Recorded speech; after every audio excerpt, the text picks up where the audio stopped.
PTI नजरियाती कारकुनान ने compromised PTI क़यादत का software update कर दिया।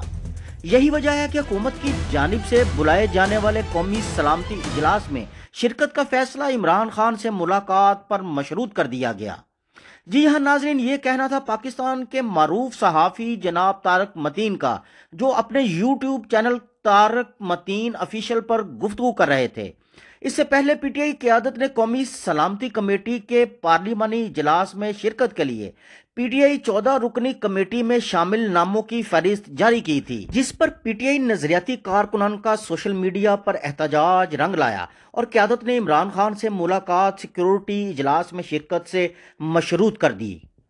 सीनियर सहाफ़ी ज़ुबैर अली खान की खबर ब्रेक करते हुए मोहतरम तारक मतीन ने केपी हाउस अजलास की अंदरूनी कहानी भी सुनाई, जो पीटीआई नजरियाती कारकुनान को दंग करने के लिए काफ़ी है। केपी हाउस में अफ्तार डिनर की अंदरूनी कहानी ब्रेक करते हुए जनाब सहाफ़ी ज़ुबैर अली खान का कहना था कि इमरान खान के नज़रियात के साथ इस वक्त अल्लामा नासिर अब्बास और महमूद खान अचकजई के अलावा कोई खड़ा नजर नहीं आता।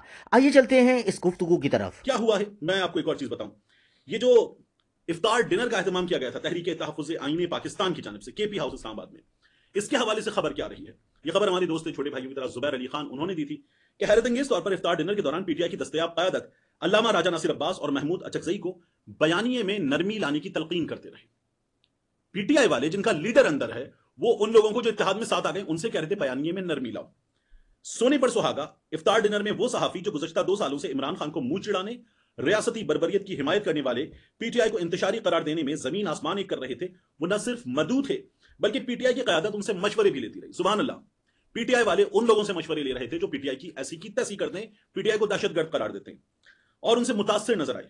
चेयरमैन पीटीआई इस हद तक तमगे लेने वाले सहाफियों से मुतासिर थे कि वो उनके मशवरे पर कहने लगे कि आजकल के नौजवान हमें सियासत सिखाएंगे, सियासत में इन लोगों का किरदार कम से कम होना चाहिए। कर दिया इन लोगों ने आपको अपडेट। फिर उसके बाद इमरान खान के नजरियात के साथ इस वक्त महमूद खान अचकजई और अल्लामा राजा नासिर अब्बास के अलावा कोई शख्स खड़ा नजर नहीं आ रहा। ये जुबैर ने हमें वहां पर अपडेट किया। मैंने आपको क्या बताया, अखुनज़ादा हुसैन वो ये कह रहे हैं कि तहरीक तहफ़्फ़ुज़ आईन पाकिस्तान की क़यादत महमूद खान अचकजई, अल्लामा राजा नासिर अब्बास, ये लोग नहीं जा रहे।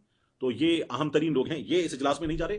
सेटबैक, अगर पाकिस्तान तहरीक इंसाफ नहीं जाएगी, सेटबैक, ये उससे बड़ा सेटबैक है कि महमूद खान अचकजई जैसा पार्लियामेंटेरियन इस इजलास में नहीं जा रहा। अल्लामा राजा नासिर अब्बास जैसा दिलेर और अपना माफी ज़मीर खुलकर बयान करने वाला रहनुमा इस इजलास में नहीं जा रहा। ये बड़ा सेटबैक है और ये हमारे मुल्क को चलाने वालों के लिए, फैसला साजों के लिए भी एक बड़ा सेटबैक होना चाहिए कि वो इस अपॉर्चुनिटी को लूज कर रहे हैं। इमरान खान साहब की जमात को ये मौका मिलना चाहिए कि वो अगर मुलाकात करना चाहते हैं मुलाकात करें। बड़े फैसले होने जा रहे हैं, तो इन बड़े फैसलों में पाकिस्तान तहरीक इंसाफ के चेयरमैन इमरान खान से मुशावरत करके आने वाले लोग भी मौजूद होने चाहिए। एक बात